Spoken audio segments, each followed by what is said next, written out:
Hey everyone, Thatch here. Welcome to PuCL Trivia Rewind, where we play old trivia segments from our show, PuCL Podcast. You can be sure to go over to the main feed, PuCL Podcast, where we listen to this podcast, and get more goodness. We talk more in depth about other Pokemon topics and whatnot, as well as have up-to-date trivia. But right now, you're hitting Ultra Sun, Ultra Moon, and that's great, because now Stack Attack and Blacephalon are still there, Toucannon can still be an answer, and things are just going swimmingly. So sit back, relax, and enjoy this segment of Pokemon Trivia.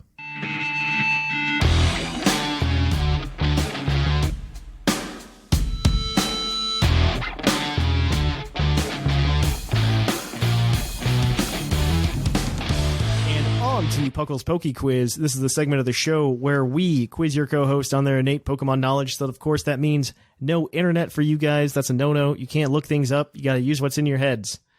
We've got 5 questions today. 1 point per question. However, one of these questions will have a bonus point. And on top of that, they have a hint they can use as a lifeline. However, if they get all of the questions correct without using the hint, they can get another extra point for a possible total of 7 points today. Last week, the ladder was reset because Scrawn hit 30 points, and this is a race to 30 points, so whichever co-host hits 30 points first gets to win a Pokemon plush from Pokemon Center of $20 or less in value of their choosing. So you guys are in competing, you know. You guys are going to be close to the top. Right now, Whimsicott is standing alone on the leaderboard. Yeah, what if I don't want a plush? What if I want a... Well, you can get a gallery figure for like $16. Yeah, I'll let you buy anything for under $20 on PokemonCenter.com. I don't care. Just make it from PokemonCenter.com, and I'll buy it for you. But what if I want a Switch? I'll give you a $20 discount. I'll give you a $20 credit. Okay, fair enough. So that's what you're playing for today, guys. Play for a Switch. You guys are all competing against all the rest of the co-hosts to see who can get to 30 points first. Of course, you guys are both at 0. Whimsicott's the only one with 7 points actually right now. She has 7 points. So she's the one to beat. However, today they are working as a team to earn these points, and they'll be answering the questions together. So if you guys are ready, though, I have the first question. I am totes ready. All right, question number 1 is, what Pokemon and its evolution have the same base stat total? There's only one Pokemon family in all of Pokemon that when it evolves, it doesn't change its base stat total, just its base stat distribution. Who is it? Oh, total but not distribution. Or distribution but not total. Okay. Yeah, I was like, there's one that just evolves and still sucks. Oh boy. I'm trying to think. It'd be something probably either like defensive or highly offensive that switches around. Well, I feel like, it could be that, but it could also be something that like, because there was all those old evolutions that got new ones, right? Like, yeah. And so maybe it's one of those ones, like one of those like overpowered. Scyther and Scizor. That actually might be right. I think it is because and I'm pretty sure. I mean, I'm basing this off of Little Cup. Because Scizor still had its defenses don't go down, I believe, and it doesn't have a high enough speed. Because Scizor's got like I think it's 100 to speed or something like that. Or is it higher? How much speed does Scizor has? Because it goes down like by 60, and Scizor gets like a massive defense boost as well as a decent attack boost. So I don't know if that's exactly right. I guess Scizor, I don't know. I can't think of anything else. Yeah, Scizor. Do it. Go. That is correct. It is Scyther and Scizor. They both have a base stat total of 600. So there you have it. Wow. Yeah, base stat total of 600. It's nutsos, guys. It's just, it's crazy because, or not 600, 500. My apologies. Mega Scizor has 600, but they both have 500, which makes Scyther like ridiculous in Nintendo official Little Cup because Nintendo official Little Cup's stupid and unbalanced. Yeah. But in regular Little Cup, like the real game, it's not so bad. But that is a point for you guys so far. So this next question, Question number 2. What does the Z stand for in Z move? There's an official answer actually in the game. It's Venus. Is that your final answer? Yeah. I've had this question before. No, you didn't. And that is correct. I've heard this. I've heard this. That is correct. It was probably from Linian. Yeah, it probably was. Yeah. Because Linian gave me the question. So that is correct. That is 2 points for you. The Z in Z move stands for Zenith. There you go. Thanks, Linian. All right, so this next question is from Scrawn. Although this Pokemon is native to Kanto, it was impossible to catch it in the wilds of Kanto until Generation 2. Who was it? Bum, bum, bum. And it was only one? It's just one Pokemon, yes. One Pokemon. So the example would be like, I'm going to give you one that it's not. So Farfetch'd, right? It was in the Kanto Pokedex, but people wouldn't call it a Kanto Pokemon because you could only catch it in the wild in Johto, right? And so there's a Pokemon in the Kanto Dex that in Generation 1 was in the Kanto Dex, but you couldn't catch it in the wild in Kanto. And then in Generation 2, you could start catching it in the wild in Kanto. Okay, so it must have been a trade Pokemon, right? Oh, wait, you can't catch it in the wild? You can't catch it in the wild until Generation 2. So does that mean you can or cannot? So you can't acquire it? No, you can't acquire it. You can acquire it. You just can't catch it in the wild. That's what I'm saying. It must have been. Because you can't catch a Porygon. You can catch it in Generation 2, though, in the wild in Kanto. Right. I thought that was the question we were asking, or no? Yes, that is the question I'm asking. You can catch it in Generation 2, but you can't catch it in Generation 1, but you can obtain it in Generation 1. Right, so... Oh, that's a really confusing question. So it wouldn't be Porygon because he still couldn't catch it in the wild. He still had to... Oh, God. So it seems to me, Shamu, that it's a trade Pokemon or one that's what I'm thinking. Yeah, the traders. And it's something that you can... and it's throughout, like, red and blue and yellow. You can't catch it? Yeah, yes. Okay. Trying to... I'll confirm for you that it was a trade. It was a trade? Yes. So is this like a... One possibility that I'm thinking is like... So you know how you have to trade... well, I don't know if you have to, but in order to get like Nidoking and Nidoqueen, if you start a trade one way, then you can get the final evolution of that trade. Okay. I don't know if I don't know if you can catch like the final evolution of one of those two in the actual game or not. Oh, because oh god, I am just like. Nidoking and Nidoqueen evolved via Moonstone. I'm just going to give you that one for free. That's right. Yeah. So I don't I don't feel sad. Because is this just the base of a speed, or is it any single Pokemon? So, for example, it's just a I don't know. This is a dumb question. It's a Pokemon you can trade for in game. No, because I'm saying now it goes to the point. Oh, so can you catch it? Like, would that include Nidoking? Because that means that, for example, we can't catch it. But what if we could? No. No, you can catch. You can catch. You can. So it's the whole evolutionary line. Okay, that helps. Okay, cool. Because you can get that. Okay. Okay, so what are the Pokemon that we can trade in? Let's do that. Because offhand, I don't really even know what we can trade. I don't remember any Gen 1 trades, really. Okay, so... you traded what about Jinx? Can you catch Jinx in the wild in Gen 2? I don't know. In Gen 2, I don't know if you can catch them in Kanto. Or can you... Because I don't remember being able to catch them in Gen 1. The only place it would be probably Seafoam Islands. There was you can also get a Lickitung. Can you find those and can you trade them? It's Lickitung. It is?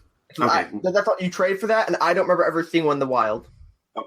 All right. We're gonna go. Well.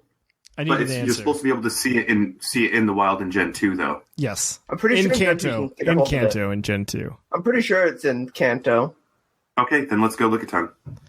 That is unfortunately incorrect. The answer is Mr. Mime. Oh, Mr. Mime. Oops. Mr. Mime. I'm double checking for you though, because so I'm looking at what is it called? Lickitung. Where's Route 44? That's in Johto, right? You can catch them on Route 44 in Johto. You cannot catch them in Kanto though. It's one of those other Pokemon that was Gen 1 trade only, and then you could catch it in Johto later on. Oh. So, but the answer is unfortunately Mr. Mime. Mr. Mime. All right, though. Dang. Moving on. Next question is the bonus point question. You guys are still at 2 points, so you're not doing too bad. So the next question is worth 2 points if you can give me 2 answers. There's actually 5 answers to this question, but I only need 2 of them. Okay. So in Pokemon Sun and Moon, they programmed the Heavy Ball completely stupid. And it's actually impossible to catch a couple of the Pokemon, 5 of them to be exact, with a Heavy Ball in Pokemon Sun and Moon. They did fix it in Ultra Sun and Ultra Moon. What Pokemon could you not catch with a Heavy Ball? It's physically impossible to catch with a Heavy Ball. In what game? Sun and Moon? Sun and Moon. I don't even know how it was. I don't know. I never looked into this. I have no clue. Because it's one of those things where was it programmed the opposite? Was it programmed? It was an oversight. It was an oversight in the calculation. So effectively, they cranked up the settings all the way up. Pretty much, Okay. yeah. And it was just an oversight, and so 5 Pokemon got screwed and couldn't be So caught. we're looking for probably the lightest 5 Pokemon, pretty much. Which I'm pretty sure 2 of them are Ghastly and Haunter. That wouldn't be the right, because it's not just weight that the capture rate's based on. It's also based on the capture rate of the Pokemon. Oh. Wait, so could this be Pokemon that can't be catched normally too? You can catch them normally. You can catch all 5 of these normally throughout your playthrough of Sun and Moon. I bet you would, just based on the capture rate thing. I'm betting it's it's probably the Tapus. What would be I'm okay with that. I really have no clue. Because the capture rate on them was really low, and I remembered hearing people complaining about they couldn't get Pokemon in the balls that they wanted, and they were having issues with the Tapus, and I didn't remember what ball it was, but I'm just guessing that it happens to be the Heavy Ball because that's the question. I'm just trying to figure out if the Heavy Ball can get a lower capture rate than a Beast Ball. With that, because if that is true, then yeah, that's 100% accurate. Because I have done Beast Ball Tapus. Well, he's saying that it's impossible. I'm just thinking can the capture rate go down that low on a Pokeball? Well, Thatch is telling it was an oversight and that there was an issue, an actual issue. So it's not. We're not playing on the same field. Yeah. You know what I mean? Fine. I'll agree with Tapus. I really don't know. Is that your final answer? I remember people being super pissed, so I'm pretty sure it could have been a different ball, but I'm pretty sure. So Tapus. Yeah. That is correct. That's 4 of them. Yeah. So there's a 5th one. You also can't catch Beldum. Crossmo? Beldum. Oh, Beldum. Oh, yeah. You can't get Beldum with a Heavy Ball? Yeah, you can't catch Beldum with a Heavy Ball. That's because ridiculous. The way the Heavy Ball works is unlike other Pokeballs in that it deals with subtractions and not just multiplications. So it is impossible to go below 0. And if you go below 0, you end up not catching the Pokemon. So if the Pokemon has a capture rate of 20 or less, which the Tapus and Beldum do, and they weigh under 220 pounds, which the Beldums and the Tapus do, you can actually not catch them in Sun and Moon. They did fix this calculation so that it bottoms out at 1 or something in Pokemon Sun and Ultra Moon. So it's not, you can catch them now, but back then you couldn't. So that is the answer. So you guys have 4 points so far out of 5. And as always, the last question is always a base stat total question. So not base stat total, but base stat question. So I want to know, out of all water type Pokemon, who has the highest defense stat? What is either hint? Because we can't catch it in. Oh, that's true. This is a dual type with ice. Cloyster is maybe. That's what goes. Yeah, it is Cloyster. Is that your final answer? Yeah. That is correct. It is Cloyster with a base 180 defense. So that gives you guys 5 points for today. So, of course, with the trivia score, that leaves Whimsicott in first place with 7 points, followed up by a tie in second place of Basket and Shamu with 5. And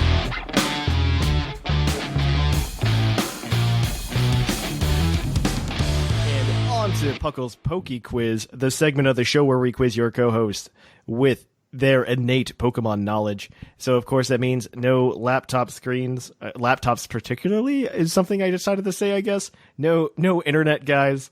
You have to use what you know. Hopefully you can figure out what's going on in these questions and you can answer them to the best of your ability.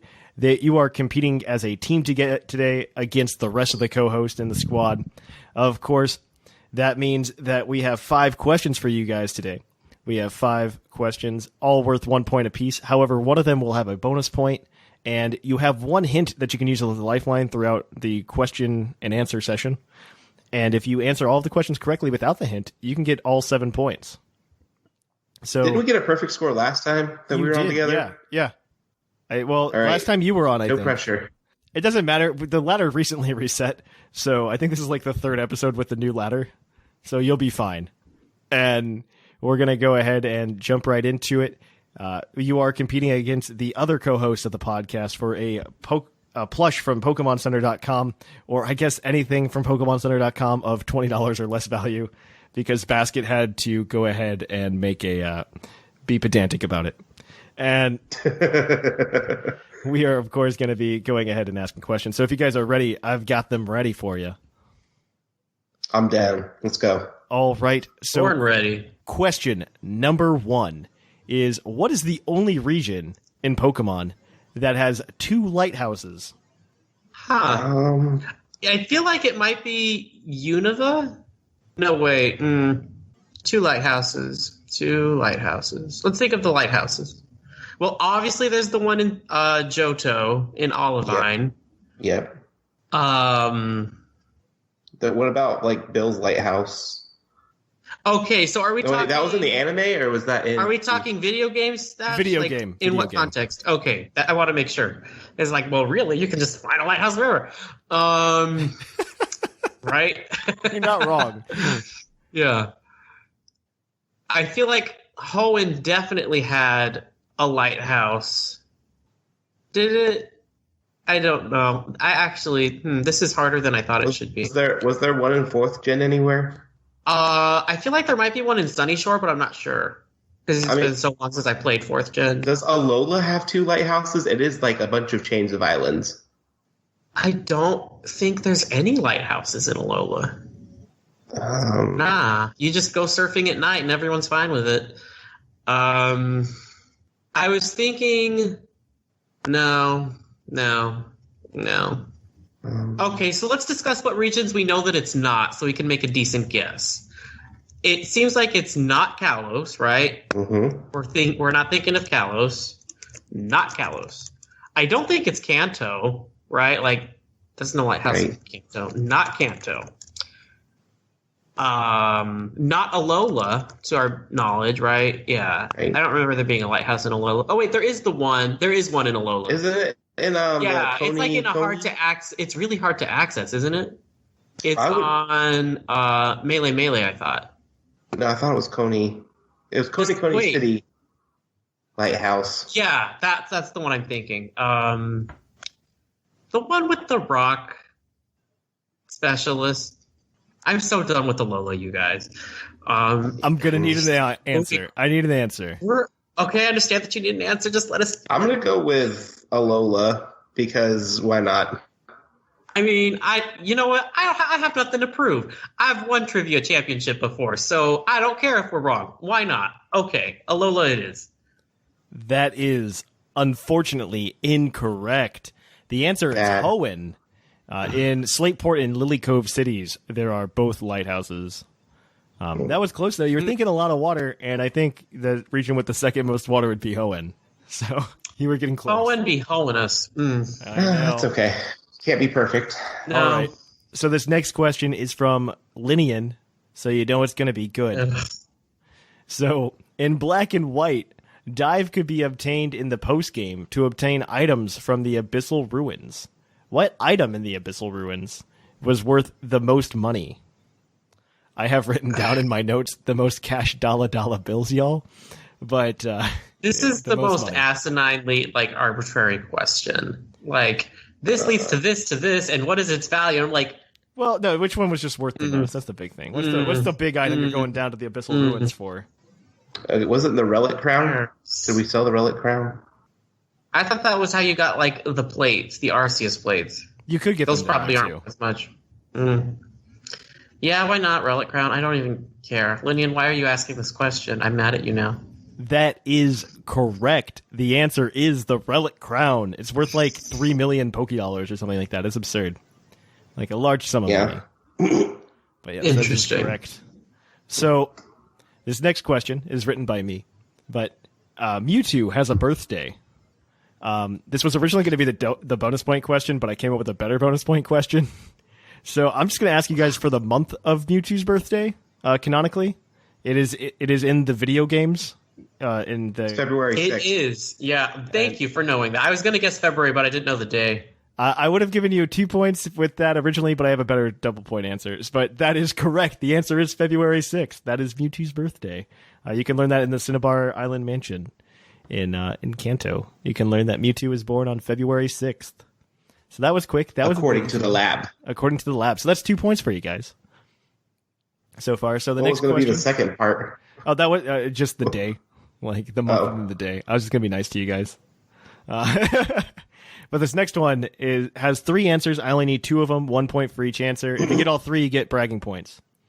So I want to know, there are only 3 Pokemon, it turns out, that are capable of learning both a one-hit KO move as well as an accuracy focusing move, such as Lock On or Mind Reader. Interesting. There's only 3 of them that are capable of learning both of those moves. Who are they? Just 1 point for each answer. Wasn't there some talk about the Fissure Machamp coming back up with from Gen 1 if you could get the ability? So I feel like... Yeah, but that's not a focusing move. It's a focusing move. That's the no guard Machamp. It's also impossible to do, by the way. Yeah, They force you to get hidden abilities when you bring them up from Virtual Console. So, okay, our moves are Fissure, Sheer Guillotine, Cold, and Horn Drill. Sheer Cold. Okay, yeah, Sheer Cold is another one. Can Lapras here learn any boosting moves? I can't think of any. It might, but I don't know what it is. You of course still have your hint as well. Okay, I feel like... Let's take the hint, yeah. Yeah, we might as well since we're not gonna... Okay, so all of these Pokemon are from Gen 2 or before. And one of them is an oddball, but let's see. I don't know how else to describe them. Mind Reader is the move that you really want to focus on, though one of them can learn Lock On and Mind Reader. But Mind Reader is the move you want to think about, and I'm going to say I believe it is Sheer Cold is the combination. Mind Reader, Sheer Cold. Mm-hmm. Is the combination. What a strange combination. And both of those Pokemon are actually Gen 1 Pokemon. I can get those. What a fascinatingly strange combination. Well, I know Poliwrath is one that can get Mind Reader. Can it get Sheer Cold? I highly doubt it. Okay, and then Articuno can learn Mind Reader. I could see, if Articuno learns Mind Reader, I can definitely see Articuno learning Sheer Cold. Okay. And then I'm pretty sure one of the Hitmons learns Mind Reader. But would it learn Fissure? Maybe. I feel like it wouldn't. I don't know. I feel Articuno for sure. Yeah, Articuno is like a point. I think we've got that. That was in the bag. Are they both? Thatch, did you say they were both Sheer Cold or just one of them? One of them is for sure. I'm double checking myself, but I just wasn't sure if that was something that you had said or not.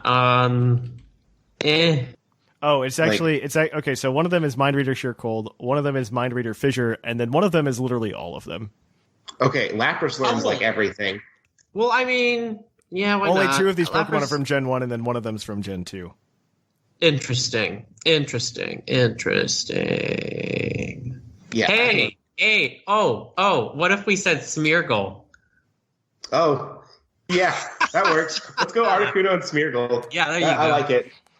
That is correct on both accounts. Articuno and Smeargle can both do it. The other answer is Poliwrath. Poliwrath is Fissure Mind Reader. Fissure and Mind Reader. Fissure. Okay. Poliwrath can learn Fissure in Gen 1, and then you can bring it up, and it can learn Mind Reader later on. All right, I'm glad I thought of the Smeargle trick. Yeah, that's Smeargle good. is the Smart. other one. That is correct. So that is 4 points so far for you guys. Let's see if we can go for 5. This is the 5th question, and it is every week, it is a base stat question because you got to train those kids to know what good Pokemon are and get a feeling for natural bulk. And so today I want to ask about HP because I find HP is actually the hardest one to do all the time because you never think about base HP. And I want to know what grass-type Pokemon has the highest base HP of all grass-type Pokemon. Well, it's not Blissey. No. Is It is it? not Blissey. Is it Go-Go? I think that could be it because Go-Go's stats is it. Yeah, I think you're right. I would guess Go-Go. Yeah. There's not like HP bulky grass types, and I remember I don't know why, but like Go-Go's stat spread is weird. It has this deceptively high base stat total, and you would never think that because of how it's spread. So I feel like high HP and lower other stuff would make sense for it. Yeah, I feel like Go-Go's the way to go then. That is correct. Go-Goat is the answer with a base 123 base HP. That's okay, good. I was low key panicking and thinking it was a Moongus at the last second after I said it, so I'm pretty happy that it's Go-Go. Well, that's good for you guys because today you guys got a few points. You got 5 points. That puts you in it looks like a 4-way tie for second place currently because it's only been 2 to 3 weeks since we reset the ladder. So let me go ahead, sort the columns. And right now, in first place, we have Whimsicott with 7 points. Tied for second, we have a 4-way tie with 5 points. We have Shamu, Basket, Sublime, and Gator, all with 5 points. Tied for 6th place, we have Sigma and Scrawn with 1 point apiece. And then everybody else has yet to get on the board. So, you guys suck.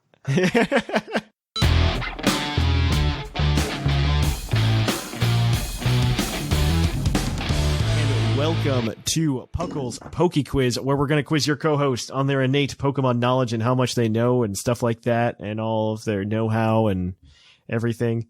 I filtered the questions from our listeners because some of them get really scary specific, and I feel are not appropriate for this show. But if you are, we have Basket and Gator here today. They are going to be operating as a team. If you are new to this segment, we have them compete against all the other co-hosts as a race to 30 points because whoever wins it gets a $20 plush, or because Basket's pedantic, $20 of credit towards stuff at PokemonCenter.com. And he can go ahead and, I guess you can get that really cool Let's Go Pikachu, Let's Go Eevee Nintendo Switch. Yeah, for $20 off, baby. $20 off. I think it's already like $400, so... I know, right? It's awful. But you can go ahead and get yourself one of those. It is a race to 30 points, like I said. We are going to be asking them 5 questions today, in which they'll be answering together and ranking themselves up on the leaderboard. And so 5 questions, 1 point per question. One question will have a bonus point, and they have one hint that they can use as a lifeline. However, if they get all the questions correct without using that hint, they can get a possible total of 7 points today. So if you guys are ready, I've got a bunch of questions to fire at I'm you. ready. Okay. Let's do it. All right. So, in Ultra Sun and Ultra Moon, what is the only non-Generation 7 Pokemon to have a shiny lock, meaning that you can't catch it in its shiny form legitimately? So, wait, can you say the question again? So, in Ultra Sun and Ultra Moon, what is the only non-Generation 7, so Generation 6 and below, Pokemon to have a shiny lock, meaning that you can't catch it shiny? So I want to say Zygarde. I don't think you can get a shiny Zygarde. Can you get a shiny Lando T? Do you know? I don't shiny hunt, so this is hard for me. I'm pretty sure that it's Zygarde of all the ones that are huntable. Okay, let's go with Zygarde. Zygarde is your final answer, and that is correct. Zygarde cannot be obtained shiny. That's why it was such a big deal to be able to get the shiny Zygarde over the summer, by the way. Reminding me of which, I have the code sitting on my desk that I have yet to redeem, so I should do that sooner rather than later. But yeah, Zygarde, you cannot obtain shiny legitimately in Pokemon so far, except through events. Just like they did the same thing with Xerneas and Yveltal last generation as well. And they do it with a lot of the legendaries in general. Like the Tapus, you can't get shiny legitimately except for Tapu Koko through the event. And even then, it's nature locked, so have fun with that. All right. So, the next question. We're talking about Gen 5 again, because all the Gen 5 love. Ugh. In Generation 5, there were 3 Dragon-type Pokemon that were guaranteed to be shiny. One of them was a Haxorus that you could get from a special event. And there are 2 more.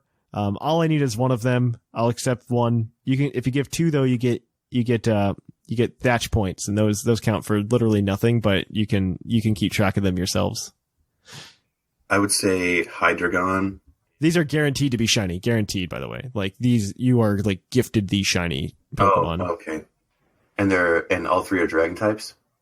Well, 3 of them, and one of them I already gave you is Haxorus, because like there's an area you can go to and there's a guaranteed shiny Haxorus in it.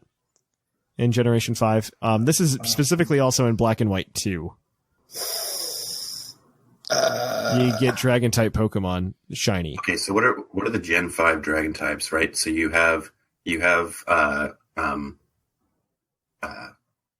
I already said, Hydreigon.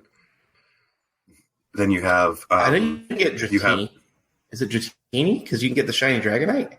Yeah, let's do that. I'm pretty sure if we only have to do one, we're going to do Dratini. Okay, let's do that. Dratini is correct. Dratini and Gibble, depending on whether you had black or black 2 or white 2, you got one or the other. Yeah, I only played white 2, so I didn't know you could get a Gibble. Yeah, I mean, there's not really a difference with shiny Gibble anyway, so who cares? And shiny Dratini is much different. But yeah, you could get gifted either a shiny Dratini or a shiny Gibble, and then you could also catch that shiny Haxorus, like I was mentioning. Lots of guaranteed shinies. I didn't want to use the hint because I was going to ask if it needed to be like if it was Gen 5 or if it was just that you could find them in Gen 5. So because I was thinking that it might have been oh my gosh, Garchomp, but oh right. So moving on. These are all questions from Linian, by the way. The next one is also the last Linian question, and then we'll move on. Get out of here, Linian. Go away. Go home. Yeah. There are 2 Monosteel type evolutionary families. One of them being just Registeel, the other one actually being an evolutionary line. What is it?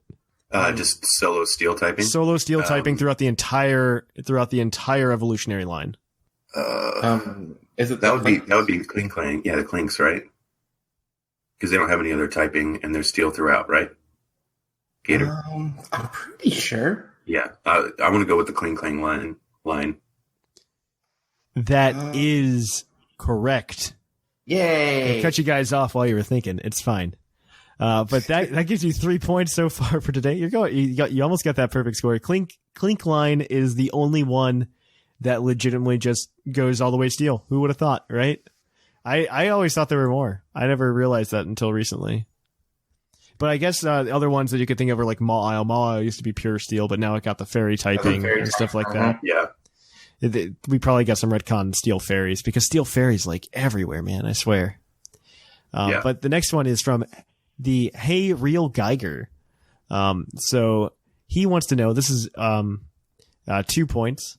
So there are only 3 ghost Pokemon lines that can learn Tackle by level up at level 1. Name 2 of them. There's 3 of them, but we'll take 2. Okay, Tackle. Tackle on a ghost type. So how can you get Tackle on a ghost type Pokemon? That's literally it. I'm imagining it has to. Wait, how can you? No. Which Pokemon? Okay. What ghost type Pokemon can get Tackle? That's pretty much the question. So I'm guessing that they have to be dual type Gator. So I'm guessing it's Pumpkaboo. I would say the Aegislash line gets it. I'm pretty sure. Yeah, Pumpkaboo, Aegislash. Do we have any other guesses that we can maybe try and narrow down? Well, I'm definitely positive on Aegislash. That's one of my favorites. Okay. And then What other dual types do we have besides the Gengar line? Because I'm positive they don't have tackle. You know what? I feel pretty confident in Pumpkaboo for like no reason, so I'm good with just saying H/slash and Pumpkaboo. I don't know. I feel like more like Phantup than Pumpkaboo. I don't think Pumpkaboo has it. I think Phantup has it. I think you're just getting them mixed up. Really, the tree? Mm-hmm. Okay. We'll do Phantup and H/slash line. H/slash. Yeah. That'll be fine, Lancer. That is correct on both accounts. It is Phantom. What's the third one? Decidueye. Decidueye can get tackled. Yeah, it doesn't get ghost till later. Yeah. Yeah. Cool. I always think of Decidueye as grass because I always see him in the TCG. I never played with him. I'm kind of waiting for that ghost type Decidueye in the TCG. It's not going to be good. It's going to be like the dark type Greninja, but it'll be interesting. It'll be interesting just to get like ghost type Decidueye in the TCG. That would be cool. All right, though. So that's 5 points for you guys so far. Yeah. All right, so you got to get this next one, which is the base stat question, as always. And I want to know about defense today, though HP is my favorite one to ask because nobody has any intuition for base HP. But I want to know about base defense, and I want to know what normal type Pokemon has the highest base defense. Well, that's a rude question. Okay, so my immediate thought is something like the Snorlax line. Right, yeah. I don't think that my second thought is oh my gosh, what's his name?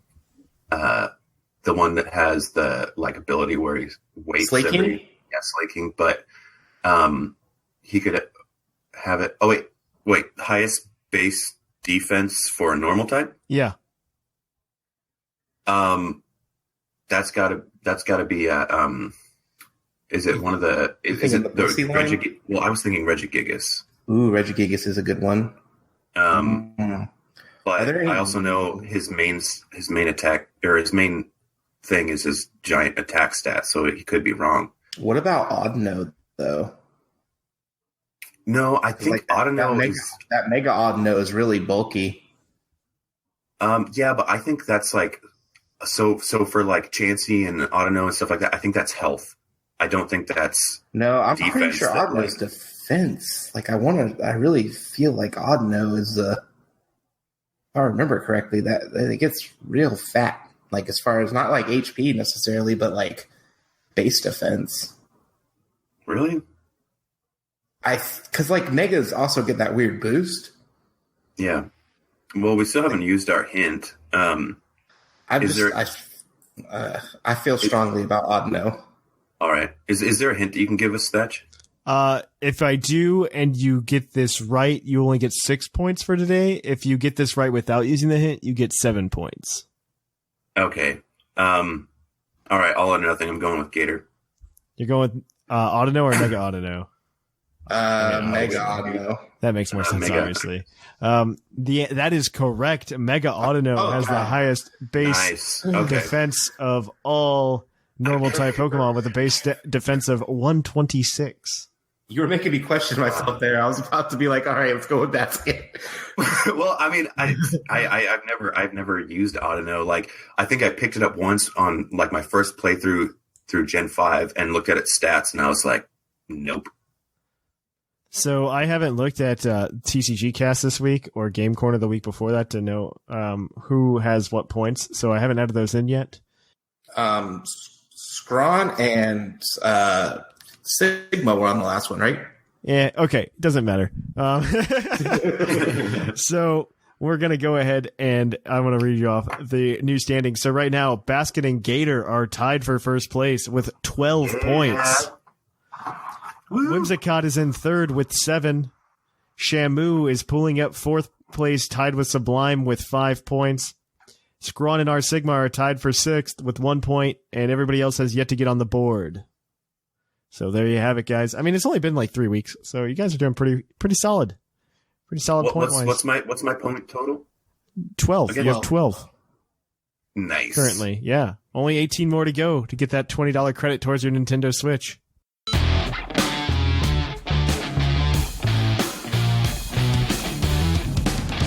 Welcome to PuCL's PokeQuiz, the part of the show where we quiz your co-host on their innate Pokemon knowledge. They have 5 questions to answer today. Whimsicott and Maximus will be operating as a team so that they can score points against those of them, those of their fellow co-hosts, and hopefully beat somebody to 30 points. I think it's highly competitive right now. So we'll see how that goes and how this turns out. Maybe somebody today will take the lead. If not, it's going to be a close race right now. They are playing for $20 of PokemonCenter.com credit. I say credit because basket is specific. And, and I used to say a plush under $20, but thanks a lot, basket. You do you, buddy. And so there are going to be 5 questions, 1 point per question. However, one question will have a bonus point. They have 1 hint to use as a lifeline throughout the questioning. However, if they get all of the questions correct without using the hint, they get an additional point for a possible total of 7. So if you guys are ready, I am ready to get it started. Let's get it on. Ready. All right, so Let's the go. first couple of these questions are going to come from Cloud9, so I apologize in advance. Oh, no. Don't do me dirty, buddy. No. From in to out, what direction does the swirl on Poliwhirl's belly go? Clockwise or counterclockwise? Those are your 2 answers. This is a 50-50. And this brings me back to the anime, that test Ash did. It changes when it evolves too. Okay, so from in to out, I'm trying to picture it in my head, and I am like 60% sure it goes counterclockwise, which is better than that 50-50 chance. What do you think? Honestly, since it's only one or the other, I'm not good at picking 50-50. I usually lose. You said Poliwhirl, right? I did say Poliwhirl, from in to out, so from the center to the out. Well, Poliwrath. Wait, does Poliwrath and Poliwhirl have the same one? No, I think... I know it changes when it evolves. I think it changes when it evolves from Poliwhirl to Poliwrath. Because I'm pretty sure Poliwrath is is counterclockwise. I believe Poliwrath is counterclockwise, but Poliwhirl, that's another one. I'm gonna need an answer. Do you want to go clockwise on this one? Yeah, sure. Let's just go clockwise, I guess. Yeah. Clockwise is correct. That is. Thank goodness. Do you know how I got to that reasoning? It's No. super absurd. Explain. Okay, so in Japanese, you write from right to left. So Yes. if you were to draw a spiral, you would instinctively draw it counterclockwise from in to out. And so since Poliwag was the first designed, I thought if it changes from Poliwag to Poliwhirl, the one on Poliwhirl will be clockwise. That is. Wait, but what's... That it does change. So for those of you at home, it does change from it is counterclockwise on Poliwag and then clockwise on both Poliwhirl and Poliwrath. Just so everybody's clear, that is how it goes. And Politoad doesn't really have a spiral. It's just a frog. So that is good. That is 1 point for you guys today. If you're ready, I'll give you question number 2. This is one of my own making. And this is pertaining to Let's Go Pikachu and Let's Go Eevee. And I want to know how many Dark-type Pokemon are available in those games? 2. Alolan Raticate and Alolan Rattata if you import them from Let's Go. And yeah, because do they let Eevees evolve into everything? Or do they let Eevee evolve only with the stones? And are we only talking about like official news right now, or what? Yes. So for everything we know in Let's Go Pikachu and Let's Go Eevee, how many Dark-type Pokemon can you obtain? Okay, so even I if you don't transfer remember- from Go, that should also be exactly. Okay, so if you transfer from Go, that's the 2 I mentioned. And then there's also 2 more, which is Alolan Grimer and Alolan Muk. And that makes 4. Mm-hmm.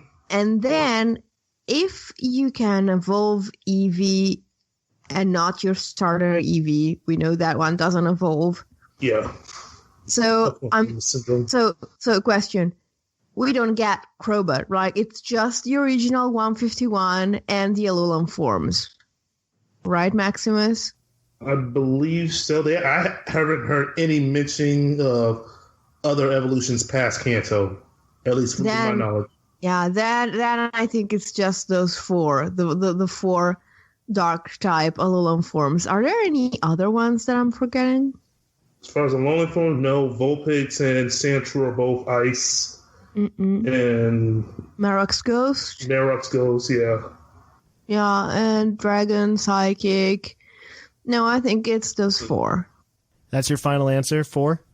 Maximus? Yeah, I got nothing else. All right. That is unfortunately incorrect. The answer is 6. You forgot about Meowth. Oh, that's right. Yeah. Oh, that unintentional joke. That's right. Yep. But that gives you. You've got 1 point out of 2 questions. You're okay. People are going to hate us for that one. So it's just I've hatched so many Alola Meowths in Pokemon Go that I just don't want to think about that Pokemon anymore. You're not wrong. You're not wrong to think that. All right. So this next one is also from Claude9. And he wants to know, prior to Gen 6, what Pokemon is the only Pokemon whose cry was not altered when it faints or is sent out with a status condition? One Pokemon's particular cry would not be changed. What? So when you would send it out and it would faint, it would change the pitch, but this Pokemon wouldn't change. For some reason... Prior to Gen 6. Exactly. So, prior to Gen 6. And then it changed in Gen 6? Some more probably happened in Gen 6. Something different happened because there's a Pokemon that got their cries updated in Gen 6 when most other Pokemon didn't. In fact, there's 2 of them. One of them was Pikachu, and the other was Bidoof. So I'm thinking, since Pikachu probably had all of its different cries from Yellow on at least, I think it might have to be Bidoof. Is that your final answer? Bidoof. I mean, I know it got its cries updated. I don't know if it was about this, though. But it's the only one I can think of. Got no arguments here. So Bidoof is your final answer? Yeah. That is unfortunately incorrect. The answer is actually Chatot, because Chatot's cry was real weird until Gen 6. Oh, that's right, because you could record with chatter. Mm-hmm. Yeah, I suppose. Yeah, I mean, I didn't know the thing about Bidoof, though. That's interesting trivia. If I was into the half-point game still, I'd give you a half a point for just mentioning that. So, I mean, I'm not in the half-point game anymore, so you have to earn another half point. So I give you a whole one. So you're still... I guess I'm just adding another person to my list of people who are never allowed to send you trivia questions ever again. All right, so this next question is your bonus point question, and it comes from Seth Vilo. I don't know if I trust him any more than I trust Claude9. There are actually 2 Pokemon lines that have the Sandveil ability that aren't immune to sand damage because of their typing. What are they?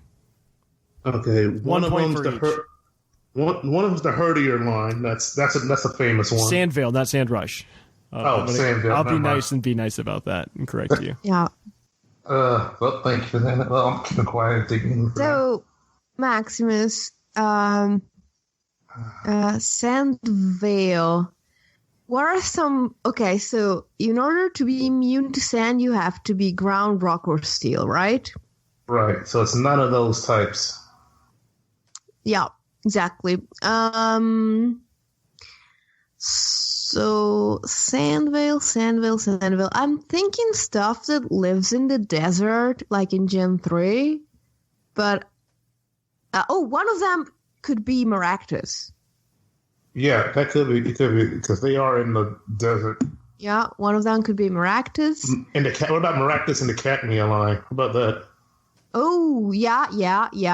I'm almost sure that Cacnea does get it. But you know what?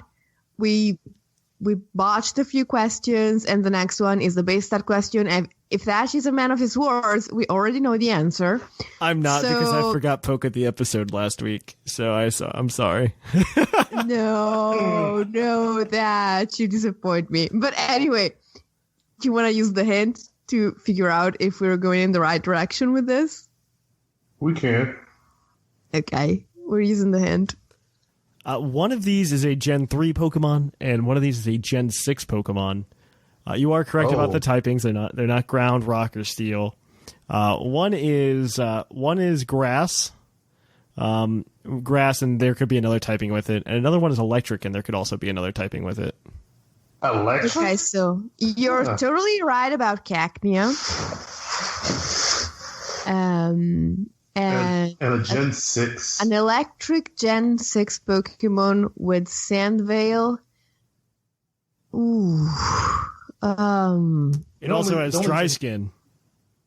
On the yes. Yeah. All it's right. a lizard. So Cacnea and Heliolisk are correct on both accounts.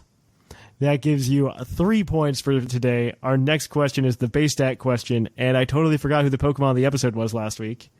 Though you can be feel more than free for an extra bonus point to tell me what it was.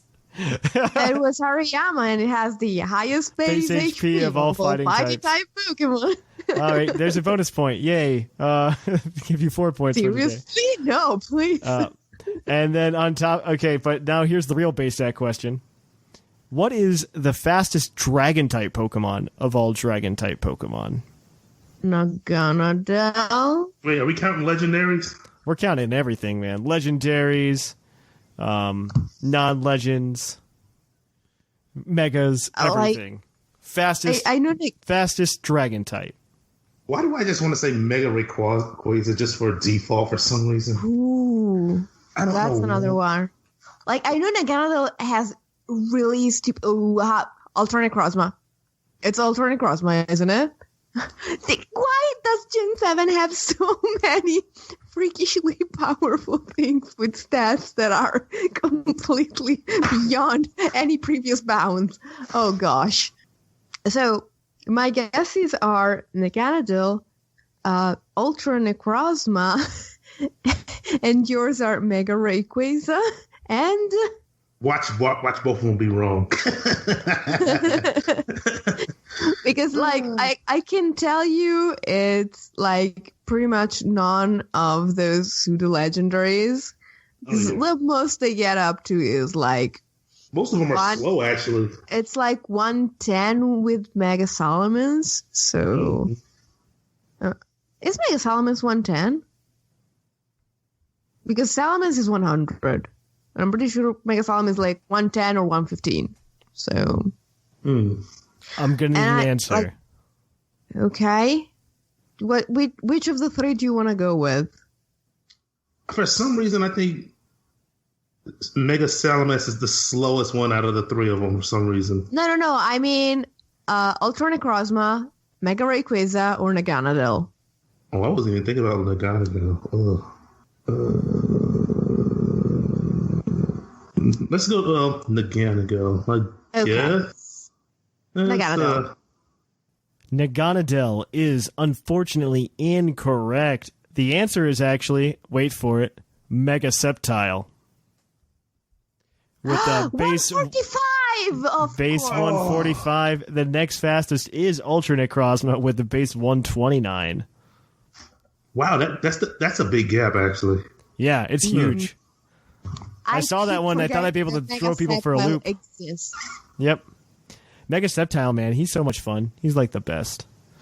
I hope you could hear my literal physical facepalm through the microphone. That is 4 points for you guys today. You have 4 awesome trivia points. and we're gonna go ahead and give those to you to see where you stack up against the rest of the competitors, the rest of the field. See where you guys how close you are to getting that $20 of Pokemon Stores credit. Because Basket has to ruin everything for everyone. He doesn't want things to be fluffy. He's not my real friend. So I didn't update anything for anything recent. But okay, that does change up the standings kind of, almost. I still love you, Basket. Yeah. Okay, so in first place, we have Basket and Gator tied with 12 points apiece, followed up by Whimsicott in third place with 11 points.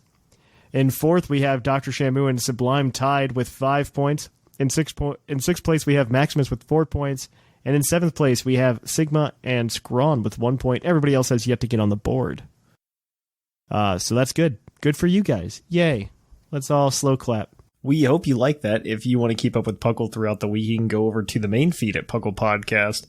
Or you could, of course, just check us out on Discord. Link is in the show notes. You can always support the show in a number of ways by checking out our YouTube channel for more content. You can also check out our Twitch at twitch.tv/thepucklepodcast, and our YouTube is youtube.com/pucklepodcast.